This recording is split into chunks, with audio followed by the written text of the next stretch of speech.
ሜዲካል ራዲዮሎጂ ቴክኖሎጂን ወይም ደግሞ ራዲዮሎጂን በዲግሪ ደረጃ ለመማር ስንት ዓመት ይወስዳል? ምናልባት ካሪኩለሙ አሁን ተቀይሮ ከሆነ እናንተ ሐሳባችሁ ኮሜንት ላይ አስቀምጡልኝ። በእኔ ጊዜ የነበረውን ወይም ደግሞ 2012 ጀምሮ የነበረውን ካሪኩለም ነው የምነግራችሁ።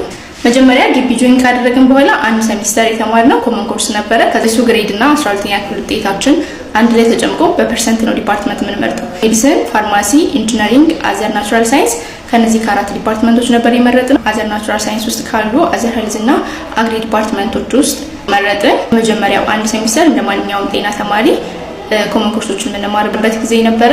አናቶሚ፣ ፊዚዮሎጂ፣ ባዮኬሚስትሪ፣ ፋርማኮሎጂ እና ፓቶሎጂ እነዚህን 5 ኮመን ኮርሶች ወሰደ። ሰከንድ ሴሚስተር ላይ ኤክስሬይ ኮርሶችን መውሰድ ጀመርን። ጂኦግራፊክ አናቶሚ ኤክስሬይ እንዴት ፕሮዲዩስ እንደሚደረግ ደግሞ ፖዚሽኒንግ እና ሲአርሲን ተማርን ማለት ነው።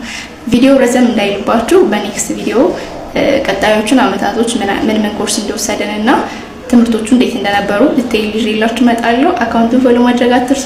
የትኛውም ጥያቄ ካላችሁ ኮሜንት ላይ መጠየቅ ትችላላችሁ። አመሰግናለሁ።